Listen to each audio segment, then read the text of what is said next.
So after we do the recording, we'll have it posted on the website. So if there are other people who want to watch this webinar at a later date, we'll have that up and we'll send that information out to agencies when it's posted. If you're having any trouble with the webinar, either the sound or the watching the PowerPoint, if you could email Lisa Pero, or if you're just having trouble with sound and you're having you can type in under the conversation box, which is on the left-hand side of your screen. And the way we're going to run this webinar today is I am going to show a slide and then I'll pause for questions. And because there's so many participants in here and we won't be able to control who's talking at one time, we're just going to ask you to type in your questions in the conversation box, and we'll pause a minute and then I will answer the questions. If we get too many questions on any given slide and we need to move on because of the time that we have allotted for this webinar, we will have a recording of all the questions, and following the webinar we will develop a question and answer sheet and send that out to people. Okay, so we're going to go ahead and get started. Are there any questions so far about how we're going to do this? You can type it in the box. Claire, this is Jennifer from Lamoille. I'm trying to find the instructions to follow along with the visual on the computer, and I'm not seeing that. You can't. Was it a link that was sent out, or? You can't see the visual? No. Okay. It's Jennifer Stratton. Did you click on join Skype meeting? It's in the meeting request. Okay, so that, all right, let me go back. It's okay. Probably something on my end then. Sorry. Continue on. I'll try to see if I can get it. Okay, and if you can't, email Lisa and she'll send you the PowerPoint. All right, thank you. Yes, you'll be able to access all the slides after the training. It'll be recorded, and when you click on the recording, it'll have all the slides. Any other initial questions? Okay. So this webinar is to go over the changes to the Developmental Disability Services System of Care Plan. We sent out the System of Care Plan on October 1st of this year, and there have been some changes from previous System of Care plans, and we just want to have an opportunity to let people know what those changes are and to be able to ask any questions that they might have. So I'm moving on to the first. So just so you know, everyone is muted, and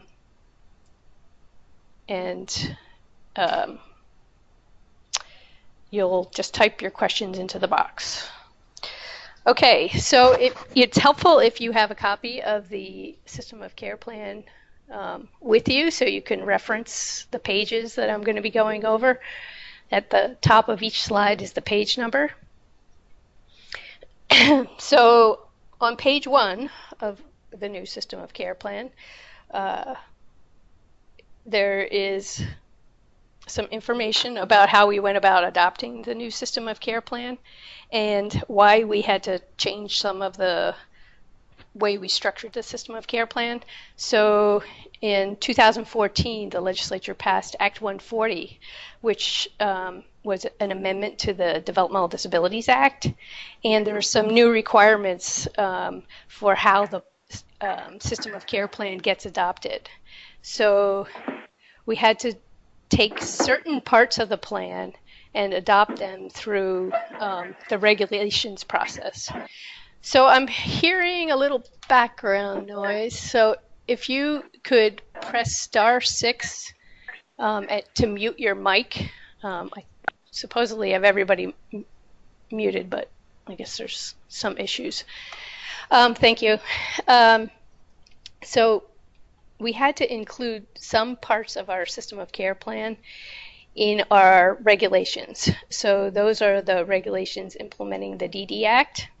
And the things that had to be adopted by regulation are listed here, which are our priorities for continuing existing programs or developing any new programs, the criteria for receiving services or funding, the types of services provided, and then a process for evaluating and assessing the success of programs.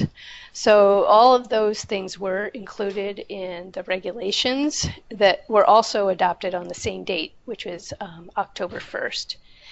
And then once the regulations were adopted, we basically took those pieces of the regulations and placed them back into the system of care plan. Are there any questions about that slide?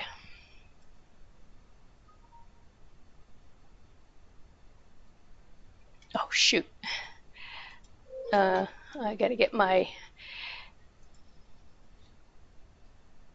Sorry. There. Okay. So moving on to the next slide. If you will look at page 11.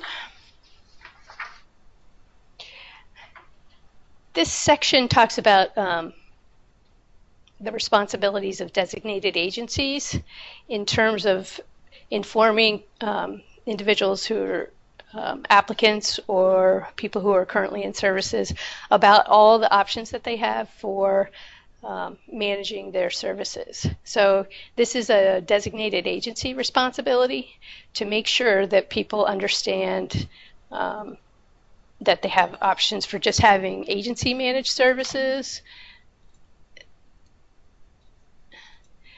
to have shared managed services. Oh, sorry, I'm having a little trouble on my computer. They can have self-managed services, which are when or family managed services. And self and family managed services are when either the person or the family manages all their services, and those are the people who have get the support of Transition 2 as the support of ISO to assist them. And shared managed is when people have some of their services managed by the agency and some of their services are managed by the person or the family. And those people have access to ARIS as the fiscal employer agent to assist them for any parts of their services where they're hiring staff. And it's still considered shared managed services when a home provider hires people. That's considered agency managed service if the family or person isn't managing any other parts of the service. Are there any questions about that? You can see the definitions on page 11 and 12.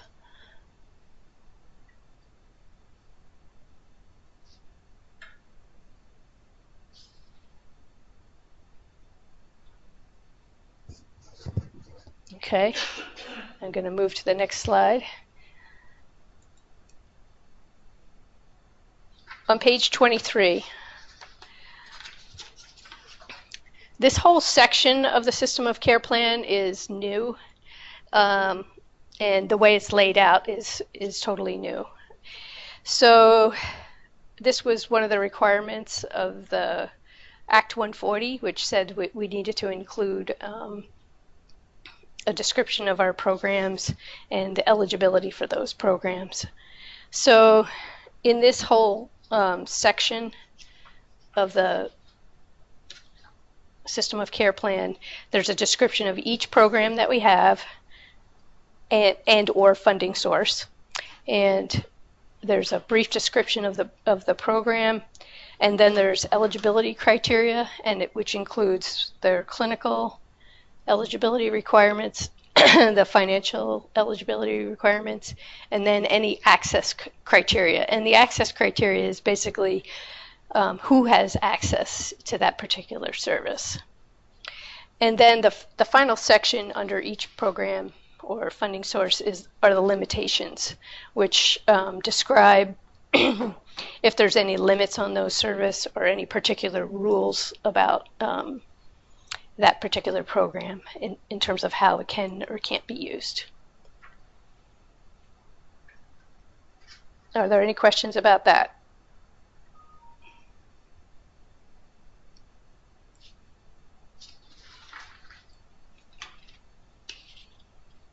Okay. All right. So here's some of the changes to the criteria.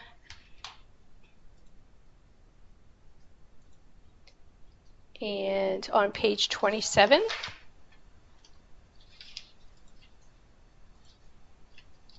we have family managed respite is available for children and youth up to age 21. In the previous system of care plan, I believe there was an error where it said that family managed respite was available up to age 22, but in the family managed respite guidelines, it actually said that family managed respite was available up to age 21. On page 30 and on page 85, there's a new service category called supportive services, and if you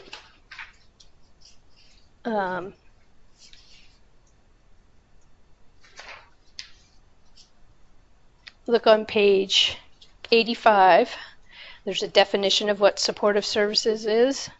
It starts on page 85 and goes over to the next page, but it includes behavioral support, assessment, planning and consultation, communication supports, and other supportive services. And these are supportive services that are therapeutic in nature.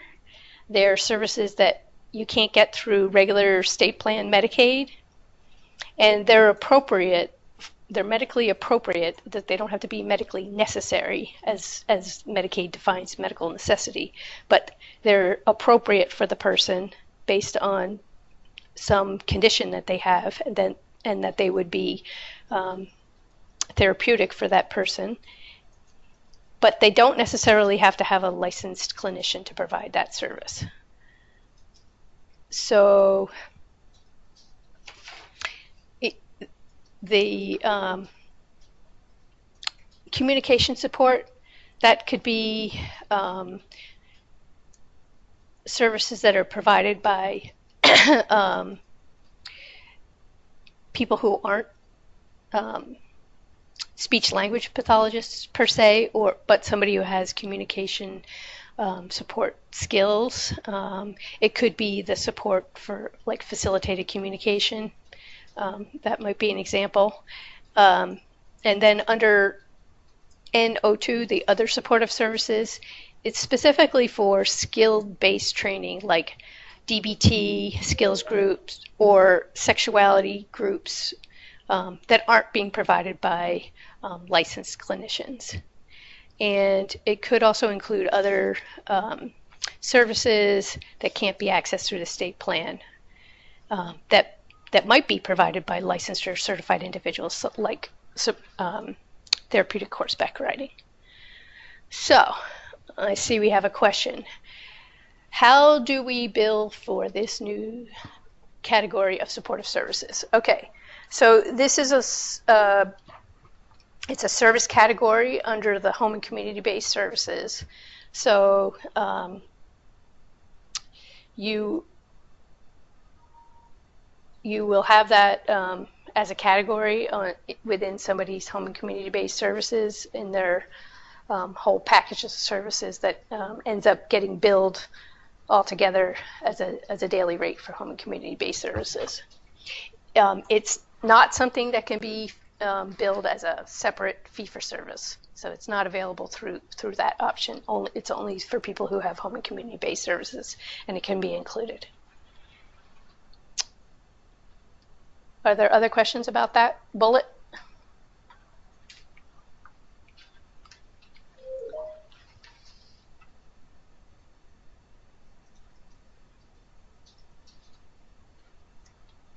Okay. And this category has been added to the spreadsheet.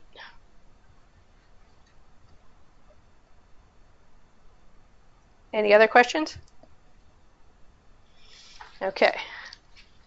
Going to page 32. This was a change regarding employment services under the funding priorities. In the last system of care plan, in order to qualify for services under the employment funding priority, a youth needed to be age 19, and we decided to change that to down to age 18. Previously the reason we had it at 19 was because we hoped that it would create an incentive for people to stay in school longer and access special education before transitioning to adult services. But as it turned out, that didn't seem to be happening anyway, and then there were youth who were graduating at age 18 and didn't have access to employment services, so we decided to go ahead and just change it to age 18. So the other clause in there that's slightly different is also that it says adults age 18 to 26 who have exited high school. So it's just clarifying that it's available once a student has left high school. Any questions about that?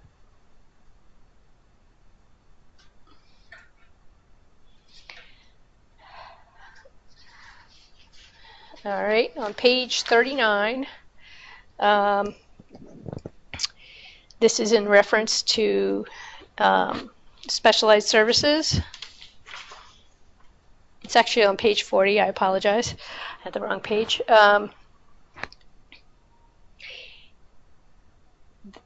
It used to be limited to 5 hours a week for people who were newly in need of specialized services who had just moved into a nursing home. So in case there's people who aren't familiar, PASS-R specialized services are only available as an additional service for people who have moved into a nursing home who are in need of additional supports while they're there. So the limitation had been that they could only get 5 hours a week if they were new, and now we've raised that to 25 hours. We really don't have that many people living in nursing homes, so we didn't think the impact would be that dramatic. Any questions about that?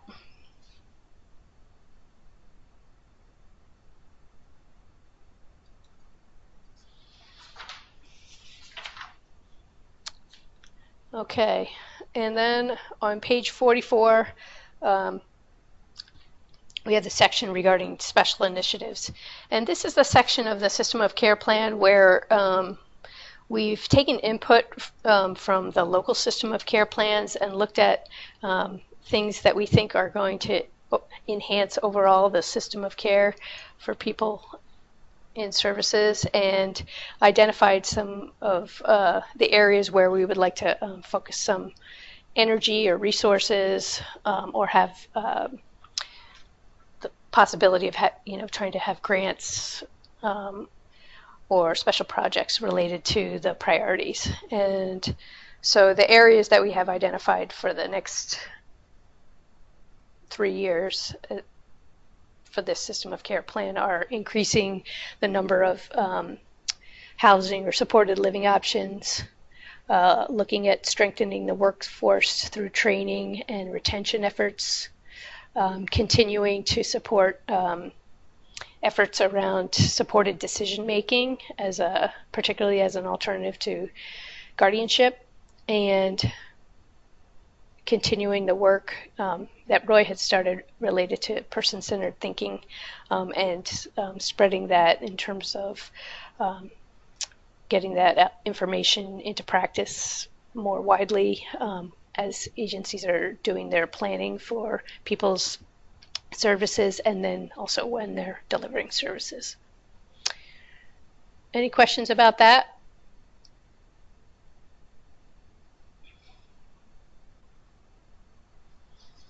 Okay, I'm going to move to the next slide.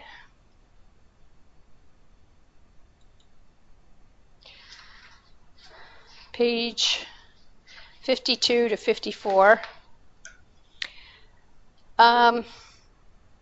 This section is about when an agency is supposed to suspend services and or billing in various circumstances. And a lot of this is actually not new. This has been in the system of care plan, but we just felt that it was good to do a little reminder of when you're supposed to suspend the billing for people. So in terms of suspending, if you look on page 52, there's a list. So if somebody enters a correctional facility and they're expected to stay no more than 6 months, all the services and billing need to be suspended. If they come back out during that period of time, then you can unsuspend their services. But people can't get any services while they're incarcerated. Nursing facility. When an individual enters a nursing facility and they're expected to stay no more than 6 months, all home and community-based services must be suspended. If somebody already had home and community-based services with the prior approval of Dale, you can shift some of the funds to cover the costs of specialized services, and that happens through the 2 specialists at the department. It was Amy Roth, and now we actually have a new specialist who's coming on, Nikki Marabelli, and Melanie Feddersen covers the southern part of the state. Sometimes people get confused with the suspension rules related to when somebody goes into a hospital and when someone's in a nursing home, and the rules are different. So you'll just want to pay attention to the differences. Depending on the hospitalization, you can continue some services, but when somebody's in a nursing home, you do have to suspend. You have to suspend their billing, and the only services that you could provide are past our specialized services. I'm going to stop there. Are there any questions?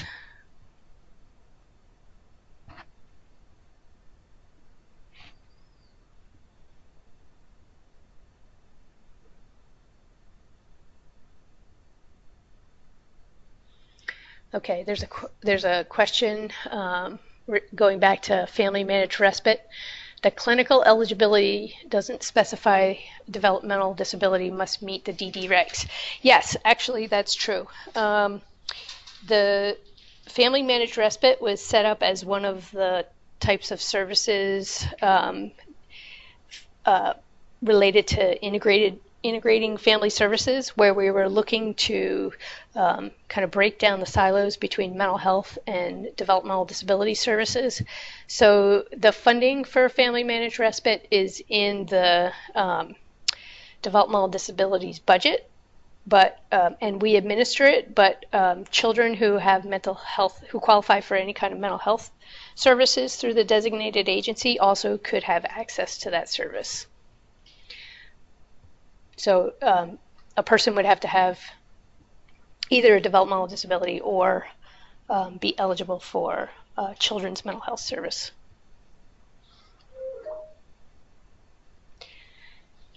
Okay. All right. It doesn't look like there's any questions on the incarceration or nursing home. Um, ICF DD, which is Intermediate Care Facility for persons with developmental disabilities. When a person is admitted to an ICF DD and they're expected to stay no more than 6 months, all home and community-based services must be suspended and billing must be suspended as well. So this comes up very rarely since we only have one 6-bed ICF in the state, and most people go into that for a long term, but it is possible they could go short term, but that's pretty rare. This pops up a little more frequently for kids. There's an out-of-state ICF DD. It's called Cedar Crest. It's right across the border in New Hampshire, and we have had some kids go there, and there cannot be an billing for the ICF DD and the home and community-based services on the same day. So if they're going to go to an ICF, sometimes kids go for like rehab or things like that. The home and community-based services needs to be suspended. Okay, so we have a question.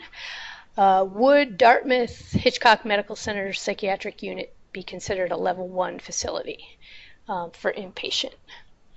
Okay, so if you look at the footnote at the bottom of page 53, it lists what the level 1 beds are. So there are some level 1 beds at the Brattleboro Retreat, at Rutland Regional Medical Center, and all the beds at the Vermont Psychiatric Care Hospital in Berlin are all level 1 beds.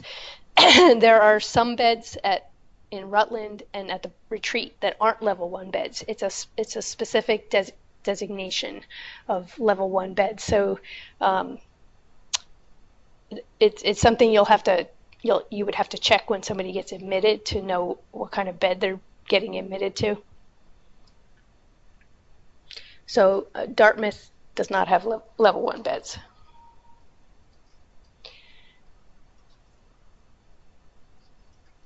So when someone goes into any other type of hospitalization, whether it's just a non-level 1 bed, psychiatric bed, or a regular just medical admission, the rules apply where you can continue to bill for home supports, service coordination, and administration for up to 30 days while the person's in the hospital. After that, you have to suspend. Are there any questions about that?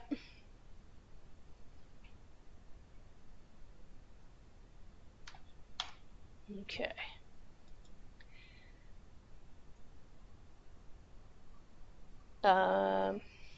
Okay.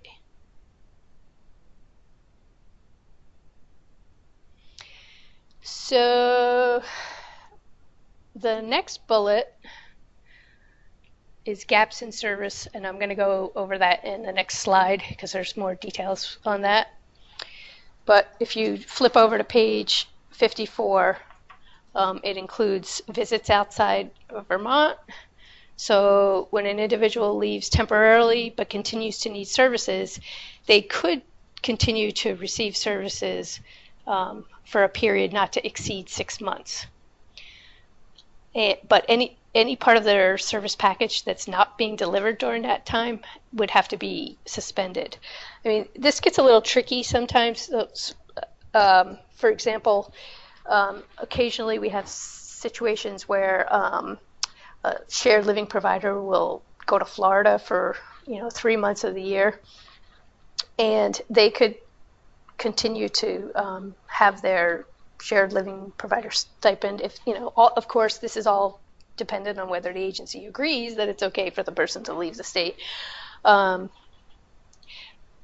it is possible and they could continue to get the services. But the problem is, like, they may not be able to access say their work supports or their community supports while they're gone, and In fact, depending on where they are, we we wouldn't be able to do background checks on people that are far afield from Vermont. So that it becomes a challenge to deliver that type of service if it's way far away. But people can continue to bill up to 6 months for some parts of their services. Those that are being delivered. Any questions about that?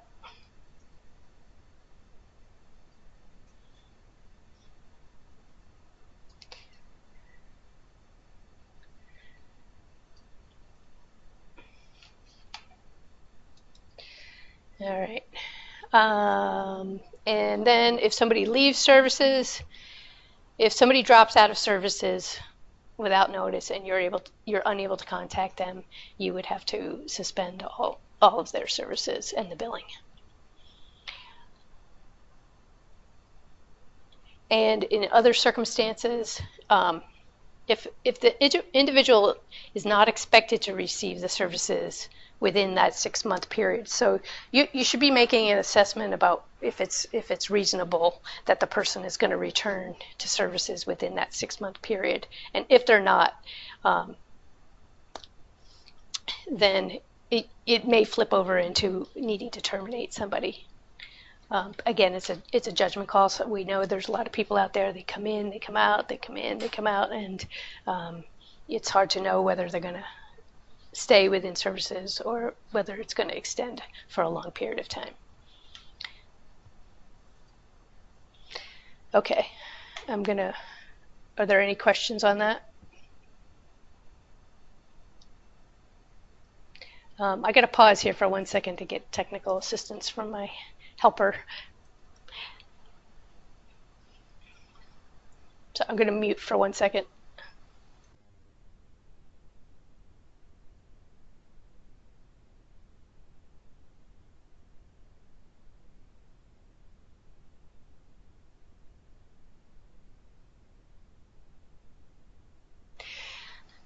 Okay.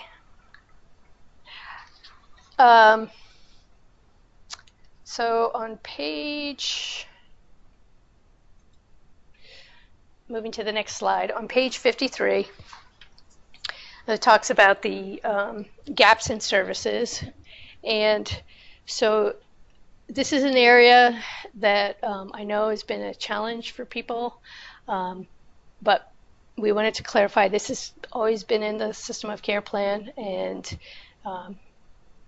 we're just trying to emphasize what's required here. So you can continue bills for services when somebody's not receiving a service for 14 days. And if it's any gaps in service that go over 14 days, and when we talk about a gap in service, we're talking specifically about the categories of service that are in somebody's budget, like employment and community supports, that if it goes over, if it goes over the 14 days, you should just be suspending billing for those services. The only exceptions to that are intermittent services that you don't usually expect to necessarily deliver, on a daily or weekly basis, like service coordination, which we know fluctuates. People might have in their budget 2 hours a week of service coordination, but we know that fluctuates throughout the year, depending on people's needs. So you don't have to suspend that. Respite. People use respite very sporadically. They might use it every week, or they may use it just all in the second half of the year. So that's another area that you don't have to suspend after the 14 days. The individual crisis and transportation for a van payment, not the weekly transportation. If transportation mileage is usually connected to somebody's community supports, and generally community supports are set up such that they receive a certain number of hours a week So if somebody's not receiving community supports after 14 days, that should be suspended. And the transportation mileage usually goes along with that, so that would be suspended too. The one thing that we did not list in the system of care, but we did get some feedback later that we neglected to include this, was clinical services. We realized not everybody has like weekly clinical services. For example, psychiatric is often 4 times a year, or sometimes people only get clinical services every 2 weeks, not every week. So those types of services are also intermittent. So you can continue to bill for shared living for temporary absences of no more than 30 days. And you don't need to suspend services when somebody's in a crisis bed. So you can continue to bill when somebody's in a crisis bed. Obviously, that's generally, by billing their daily rate, that's how you typically pay for someone to be in a crisis bed.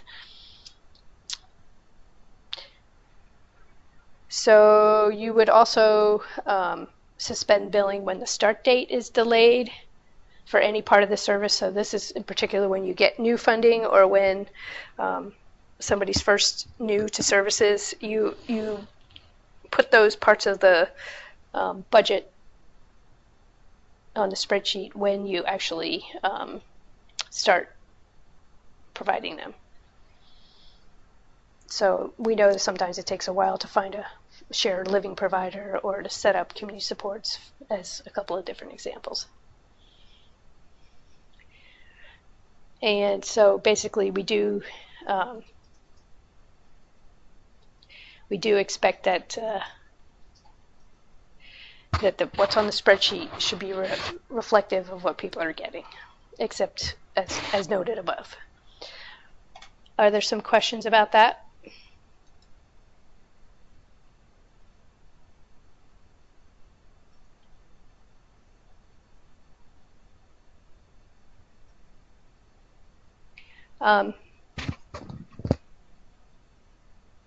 Could somebody just type in something saying yes or no around whether there's any questions? Okay, that's good. Just checking on my technology just to see if there's how it would work. Okay, it's good.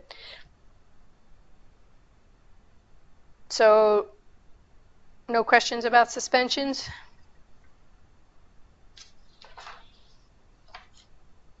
Okay. I'm going to go ahead and move to the next slide then. So for terminations, whenever any of the following are expected, they either do exceed or they're expected to exceed 6 months, you need to terminate. So if somebody's incarcerated for over 6 months, or they're going to be incarcerated over 6 months, then you would terminate their services. When they go into a nursing facility, when they go into an ICFDD, you would terminate the home and community-based services, or visits out of state that are expected to exceed 6 months, or they do exceed 6 months. When somebody moves out of state, when somebody declines services, prolonged suspensions, which means suspensions over 6 months, and when somebody dies. And generally you terminate the day after somebody passes away. Related to the prolonged suspensions, occasionally there's situations where you're approaching the 6 months, but then, for example, that you're going to start up with a shared living provider that next month, and you have a plan, and that the services are going to start. You can make a request to your developmental disability services specialist to ask for an extension of the suspension past the 6 months. Any questions about that?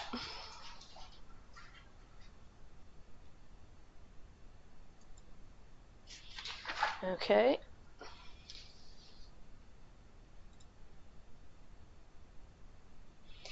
On page 5, just wanted to point out that some language was added that references compliance with some other rules and procedures that are new since the last time we wrote a system of care plan. And those new things are compliance with home and community-based services rules. That's something that the department has been working with agencies to on what's called our transition plan and how the state is going to come into compliance with the home and community-based services rules. And full compliance is not for several more years, but in the interim, we will be working with agencies around making sure that the service delivery is compliant with those new rules that came down from CMS. And a new version of the Developmental Disability Services Medicaid manual came out, and that came out just in November, and you can find a copy of that on our DDSD website. Any questions about that?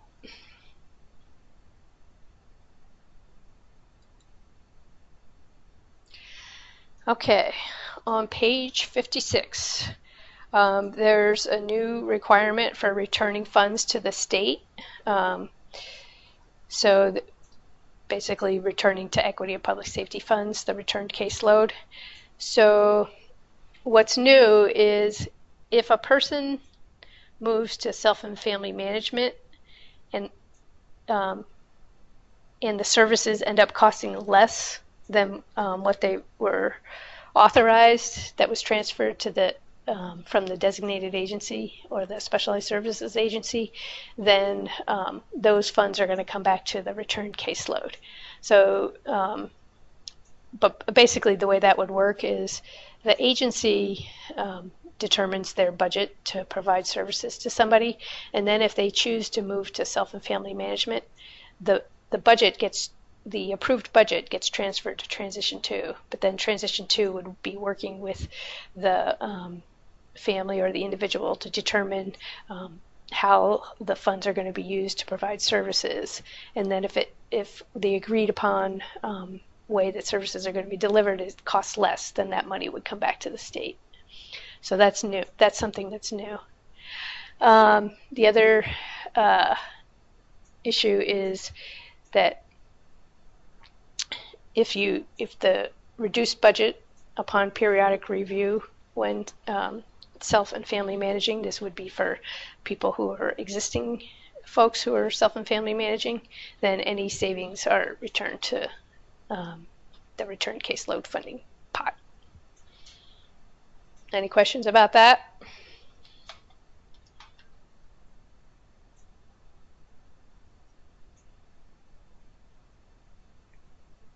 Okay. So on page 59, this is another thing that's new. The maximum home and community-based services budget is still $200,000, but under extraordinary circumstances, Dale will approve budgets up to $300,000. And the old system of care plan said that under extraordinary circumstances, Dale would approve budgets up to $250,000. So we changed that because we realized that there are some people with very extraordinary needs, very either high medical or behavioral issues that require basically agency staff services 24 hours a day. And when you create an individualized budget like that, the costs are above $250,000 in a lot of cases. And so we wanted to allow for that additional capacity for agencies to be able to bill. And Dale is still going to be reviewing those budgets that are over $200,000. Any questions about that?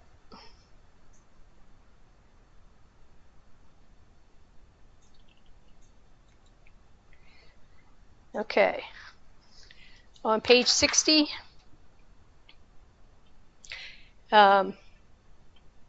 we decided to put into the system of care plan some guidance related to using respite for funding camps for people to attend camp. We know that people have been doing that for many years, but we never really had any specific guidance that said that that it was an acceptable practice, and also we didn't.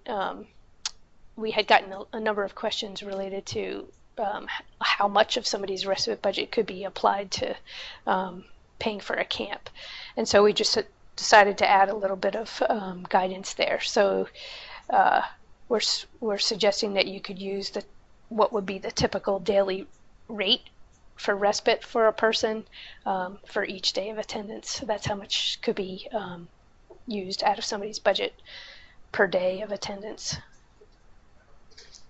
in order to go to a camp. Okay, we have,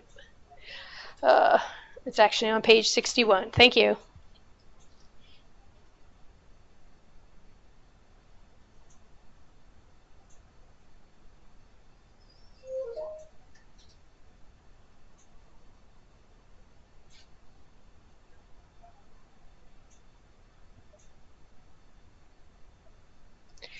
Is there a mechanism at the ISO for an employer to submit camp invoice against the respite budget, or should agencies make the adjustment? Okay.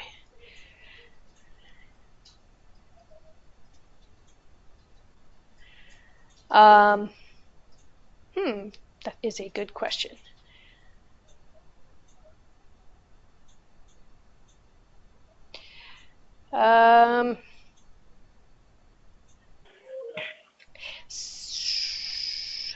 Yes. This is Kara. Yeah.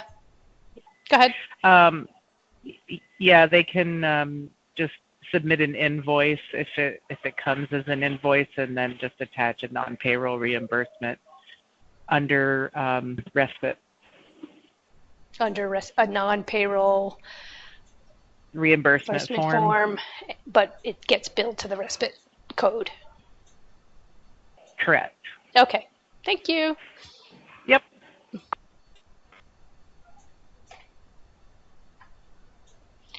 Okay. Any other questions on that? Okay. Would this also cover self-advocacy events if the caregiver needs to attend? So the answer to that is on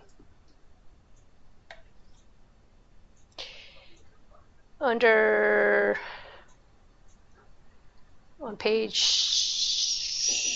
61, it says HCBS funding. Nope, that's not the right place. There's another section where it talks about a person being able to use funds. They can use their funds to have a caregiver provide support while a person's attending a conference or some other type of event, or even I believe on vacations too. And you just bill for those direct support services as you always do.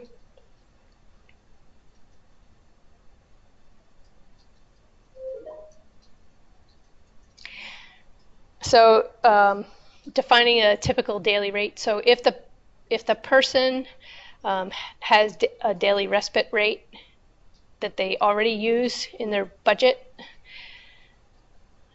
which I know that that daily respite rate, what actually gets paid to somebody by the employer of record could vary, but there's an authorized daily respite rate on somebody's home and community-based services budget on the spreadsheet. So whatever that authorized rate is, that would be your typical daily rate. And I know there may be some people who don't have a daily rate, and they might just have respite in the in hourly. And in those cases, you could just I would leave it to the agencies to determine what if the person was going to receive a daily rate respite, what that rate would be, and just something that would be reasonable based on who the person is.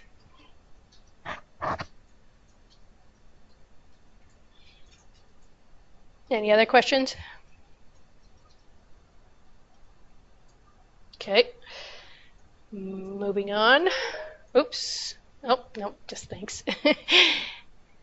Okay, so on page 61, there's a section on home modifications, and the requirements for physical home modifications to address physical accessibility, that hasn't changed. But what has changed is that we are now going to allow for other types of accessibility home modifications. So, for example, if somebody has some kind of technology that promotes their health and safety instead of paid staff, like as an example of that would be Safety Connections that's used at the Howard Center, which is it's an electronic monitoring system. Maybe somebody needs a special, a flashing fire alarm if they're deaf, or some other type of system. So if somebody needs a home modification and it's related to some disability that they have, then those would be accessible, and they're needed for accessibility. Those would be allowable costs now. So that's something new. So basically, you can pay for those types of things through either one-time costs. It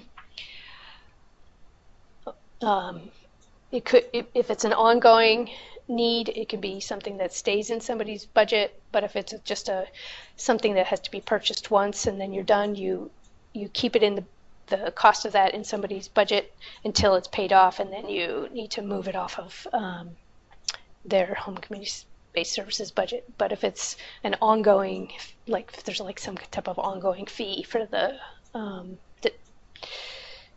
modification, then you can keep that in as a cost that goes throughout the year. Any questions about that?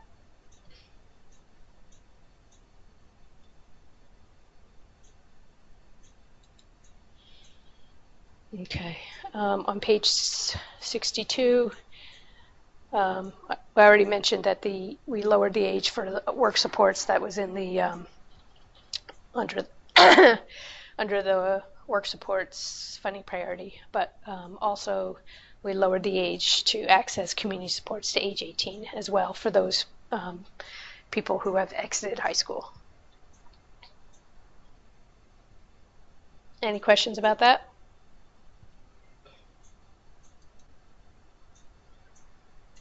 So on page 63, there's a section related to limits on clinical and supportive services.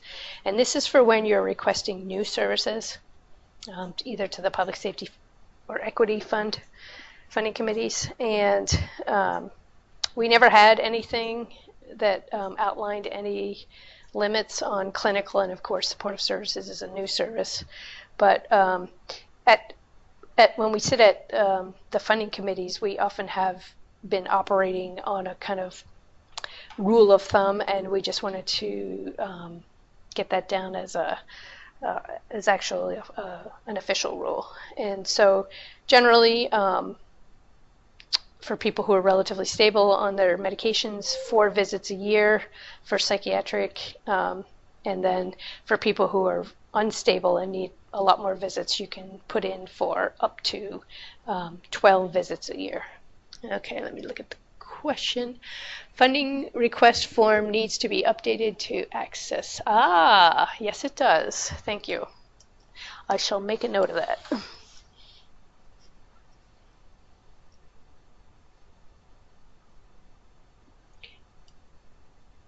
Okay, yes, thank you. The second bullet is that the maximum number of visits for individual group or family therapy is 48 visits per year. And we say 48 because instead of 52, because nobody goes every single week. There's people get sick, people are on vacation, whatever.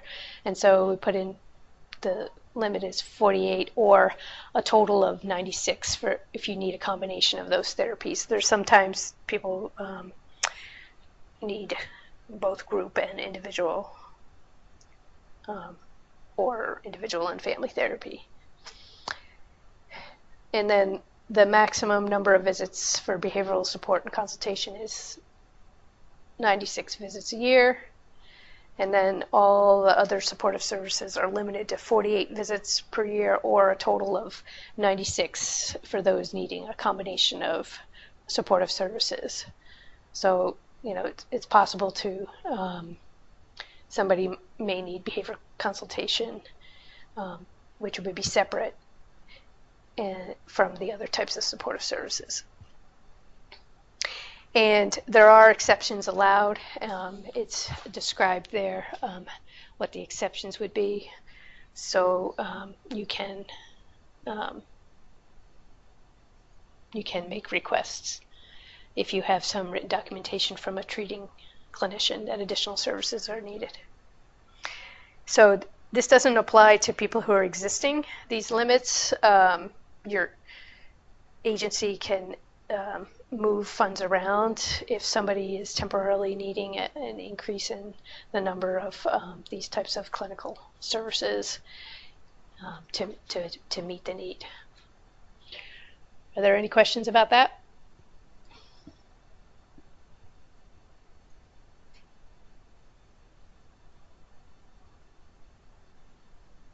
Okay.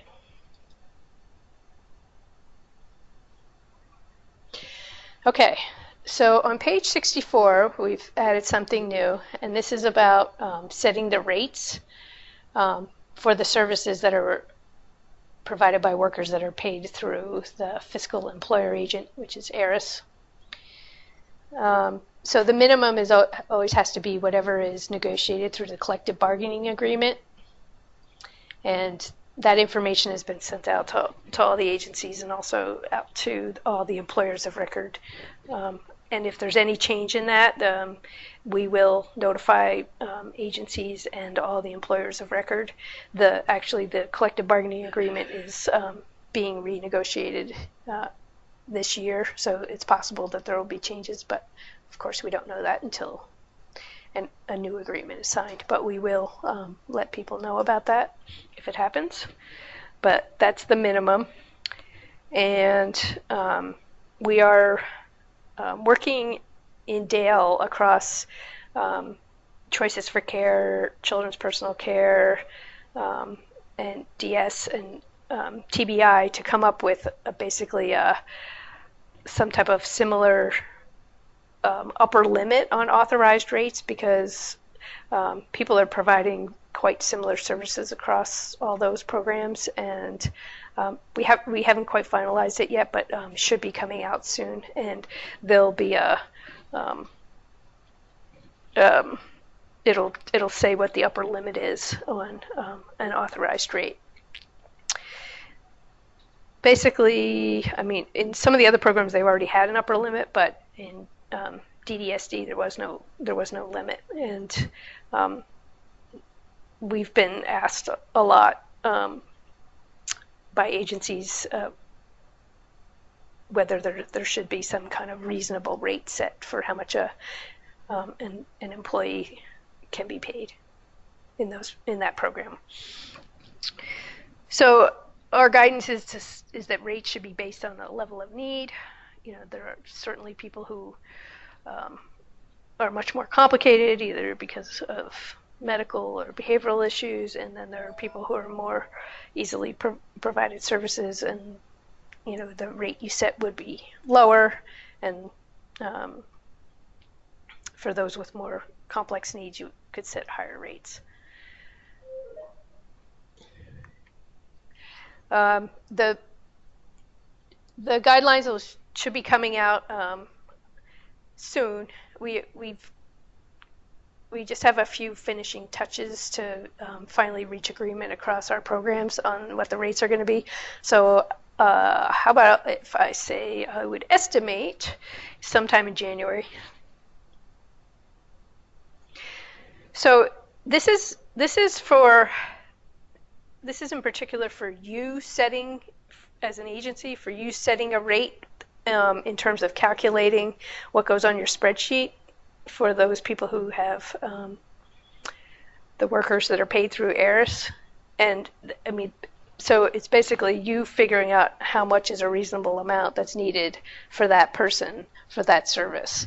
And then once the budget is set by you, or approved by a funding committee, then the employer of record has the option of choosing how much they want to pay per hour to their employees. I'm sorry, and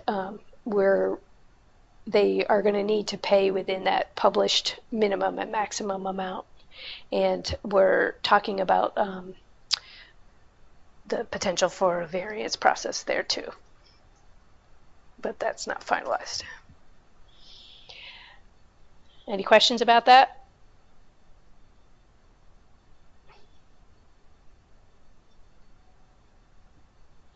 Okay. So on page 64, there's a section on the guidance for transfers between a DA, SSA, and the support of ISO, and between the methods of management. And when I talk about methods of management, I mean whether somebody has agency managed, shared managed, or self and family managed services. So there's some new language here.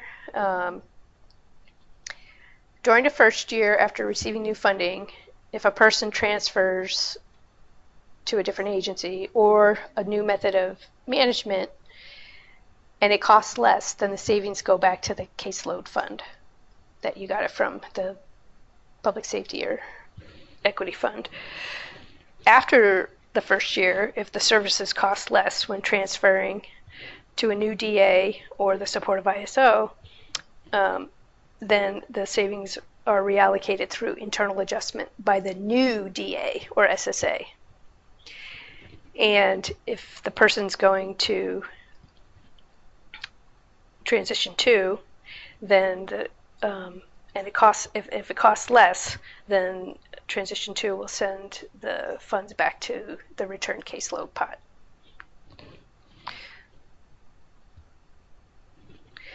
And then after the first year, if a person is moving to a new method of management within a DA or SSA, so you're still with your same provider, but you're going from, say, agency managed to management by a different employer of record, non-agency staffed, then any savings are reallocated through internal adjustments. And the thinking there is that a person may want to try out managing their own services, and if it doesn't work out, they could go back to the agency, and the agency would have some funds internally to reinstate their services, or if they had to, they would be able to go back and ask for new funding. But right now, we'll keep the money at the DA or SSA. Is there any questions about that?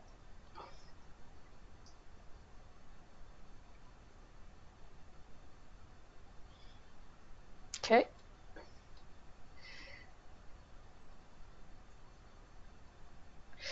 So on page 65, this is again part of the guidance around transfers or management options. If a person chooses to change from having agency hired staff to hiring his own workers, then the person's authorized hours should stay the same. So basically, when people are assessed to need a particular service, they're generally assessed to need a certain number of hours of service. So regardless of which type of management you're using, the need is actually for that number of hours of service. They don't get to just take all the money and then purchase themselves a lot more services within that that line item when they're moving from agency managed services to hiring their own workers. This doesn't apply to people who are at transition 2, just within an agency. And again, if somebody's moving to hiring their own workers, the agency should work with the person and the team to determine the new hourly rate for the services, and then any savings are returned to the agency for internal adjustment. And this would apply to agency and shared management arrangements, not transition 2. And then there's specific guidance in C4 on page 58 for how it would work for people who are totally self and family managing through transition 2. Are there questions about that? This is a bit of a change from how we've provided guidance around this in the past.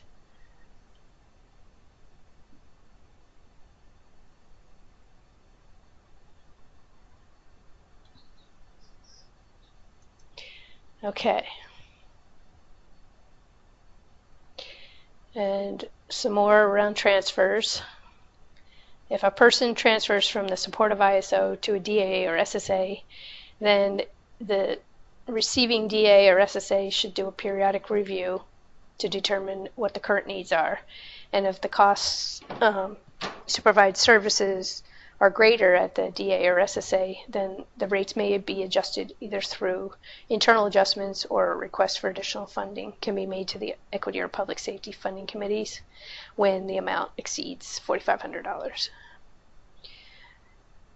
When a person transfers between a DA, SSA, and the amounts of the administration that is transferred is supposed to be 5% or less if an agency's rate is, or less if an agency's rate is less than 5%. So the sending agency sends 5% of the budget to the new DA, and they get to keep the rest if their admin rate is higher. If you're an agency that has an admin rate less than 5%, you send what your agency admin rate is to the new agency. And a change that we needed to make, because we had made that change last year about the allowing agencies to keep the balance of anything over 5%, that we unfortunately neglected to consider the impact on transition 2 and the way they're structured. So we made a change for this fiscal year, basically saying that I had sent out a memo at the beginning of the fiscal year saying when a person transfers in or out of the supportive ISO transition 2, the full amount is transferred. So either way, the full admin amount goes. Are there any questions about that?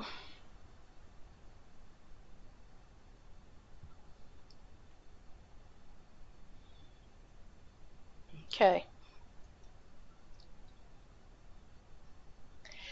So on page 65 and 66, this is some clarifying language to help individuals who are considering a transfer to be fully informed about the impact of transferring between one agency and another. So agencies' rates vary from agency to agency. One agency may have a higher rate or a lower rate for a particular service. But so when somebody transfers from one agency to another, there is a possibility that a person could receive, for example, less services because the rates at the new agency are higher than the sending agency. So we want to make sure that people are fully informed of what the impact is going to be on their services before they make a change. So just need to make sure that anybody if somebody's asking to transfer into your agency from another agency, that you fully explain the impact on their budget to them before they make the move, so that they're making an informed choice.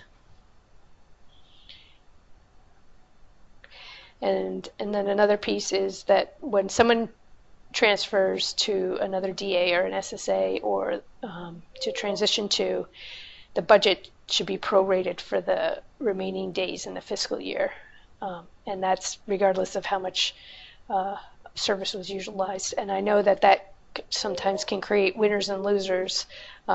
If somebody uses, for example, a lot of their budget in the beginning half of the year, that does create a problem. And also, if somebody moves in the middle of the year, you need to make sure that the heiress receives the updated amount of what the person has for the rest of the year in their allocation. So I see we have a question. The funding guidance on page 65, E2, seems to contradict with 4A. I'm assuming the 4A is on page 56. So let me take a look at that. So hold on. E2.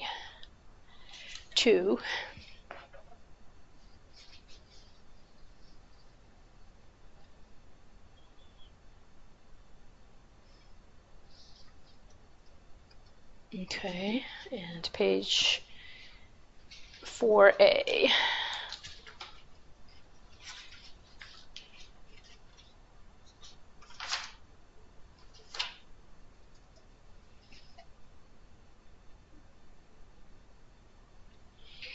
Okay, so what I'm looking at in the system of care plan is the section 4A says moving of funds between already funded areas of support with an individual's budget is allowable without an updated needs assessment.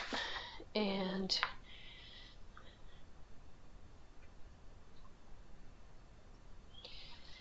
okay, and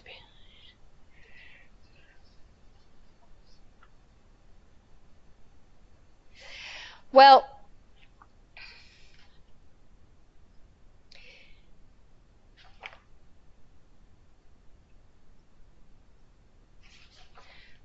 let's see. So what's on E2 is about somebody switching from agency managed service to employing their own workers. So, for example, let's say community supports. If they have 20 hours a week of community supports, and that's the assessed need for that service, then whether it's agency managed or the person chooses to hire their own workers, they should still receive 20 hours a week of services.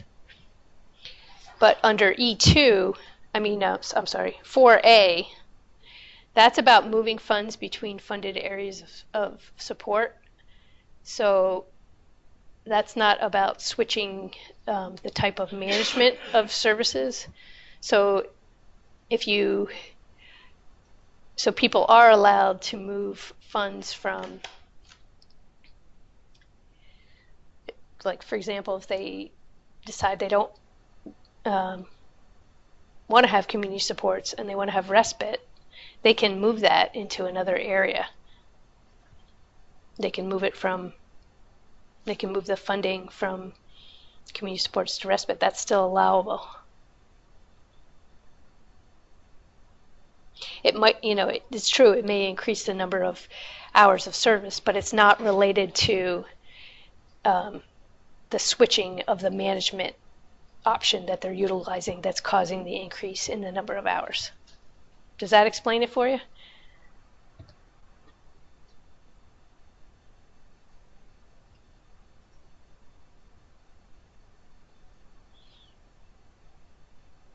Okay, I assume that is working. Didn't get a response. Um, any other questions about this?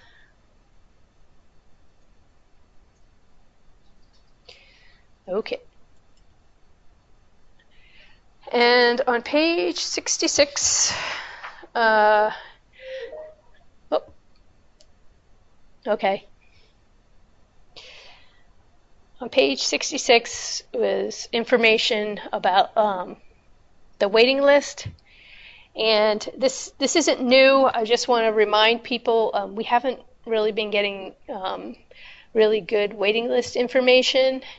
And I know June Bascom has sent out a reminder memo to make sure that people are sending in waiting list information and to follow the guidance in the system of care plan for who's supposed to be on the waiting list. And again, the guidance is here on page 66 and 67. And what's important about the waiting list is we use that information to try to determine where we need to ask for additional funds from the legislature. It also helps when we're going to the legislature for like new caseload dollars. And also we do use the waiting list information for family managed respite and flexible family funding in deciding how much money an agency is going to get the following year. So, for example, if one agency has a large waiting list for flexible family funding and there's another agency that's underutilizing their flexible family funding allocation, we may shift funds from the agency that's not using theirs to an agency that has a waiting list. So those are some of the reasons that we believe that the waiting list information is really critical for us in terms of managing our programs. Any questions?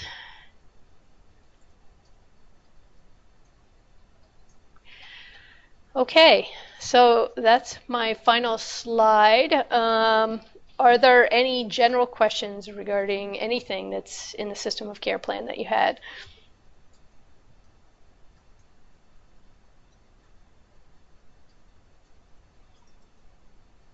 Okay. All right. Okay.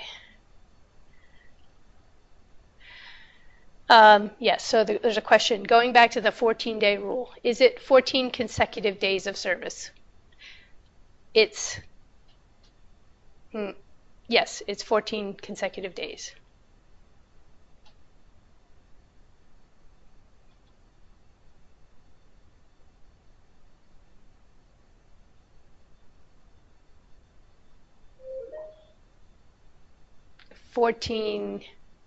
So, for example, if somebody's supposed to get 10 hours a week of community supports and they basically get their services, Monday through Friday, the 14 days is the 14 calendar days, not the 14 days of when the service was planned.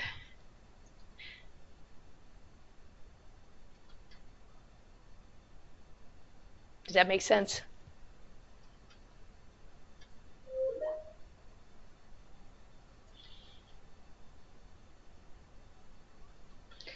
Okay, any other questions?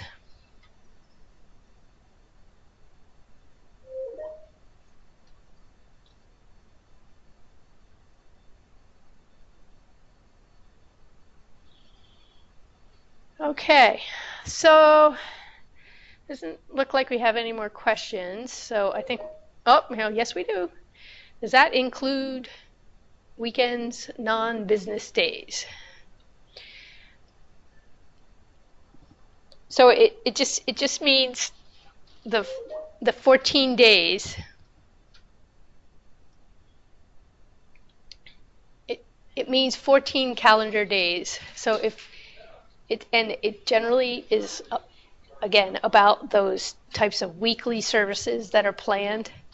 So people typically have 10 hours of community support, or 20 hours of in-home support services, or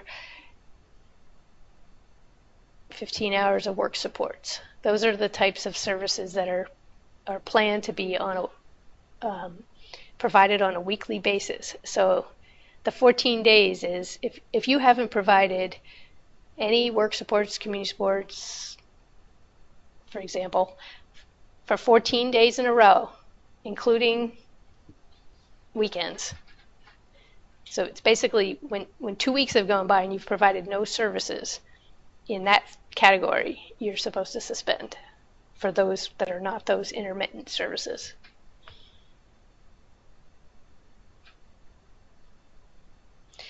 Okay, I've got some other questions.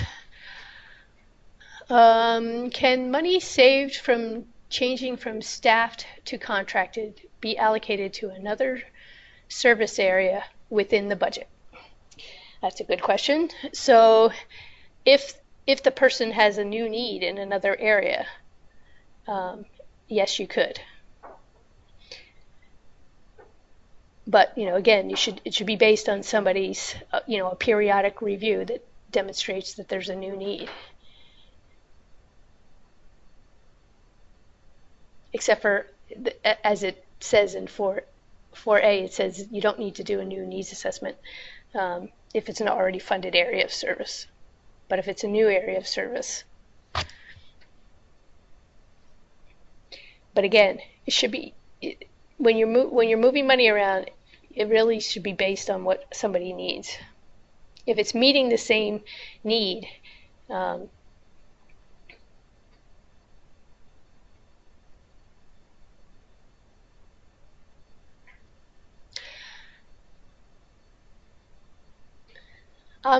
going to get back to you on this with some clearer language. I'll send it out after so that I'm able to describe it a little bit better.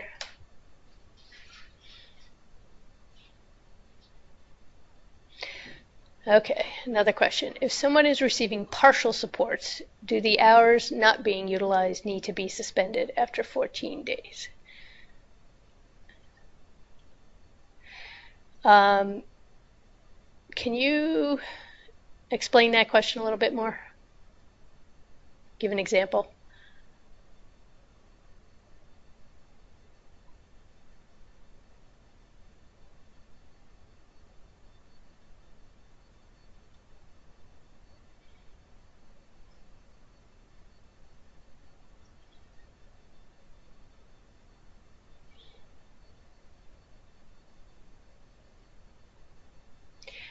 I think maybe what you're asking is, oh, okay, here we go.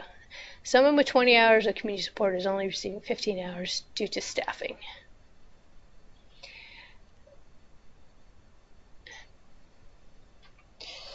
So, we don't really want to get crazy. Like for example, if one week somebody's getting 15, and the next week they're getting 16, and the next week they're getting 17 and 18. I understand that would be extremely difficult for an agency to make those very slight adjustments every time it changed in a 2-week period. But on the other hand, if somebody is not receiving a substantial amount of their community support, so for example, if somebody's only getting 2 hours a week out of a 20-hour amount that they should be receiving, then that's significant. I don't have a threshold for you exactly, but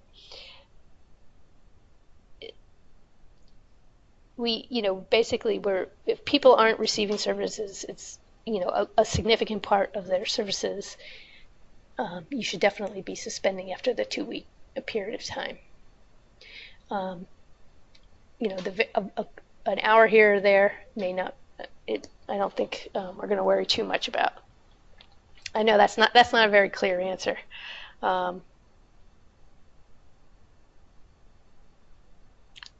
We'll follow up with a little bit more clarity after webinar so that people have a consistent answer and that's easy to actually administer. All right, so we only have like a minute left. So again, if there are questions that you have that come up after this webinar, if you can send your questions to Amy Roth or Melanie Feddersen, who's at this point, and we will get some answers back to you. And just a quick, we just take a quick poll. Does this kind of training format work for people? Or do you have any comments about how it worked? Because we're thinking about doing this for some other types of training, but we wanted to test it out.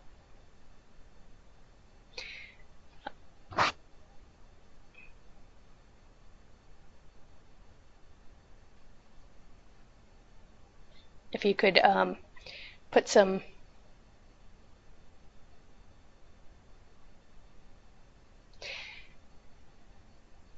yeah, Lisa sent the heads up about having the plan in front of you on Monday.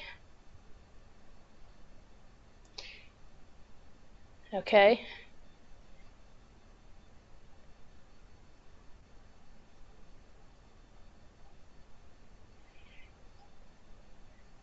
I see we have a couple people typing a message. Okay.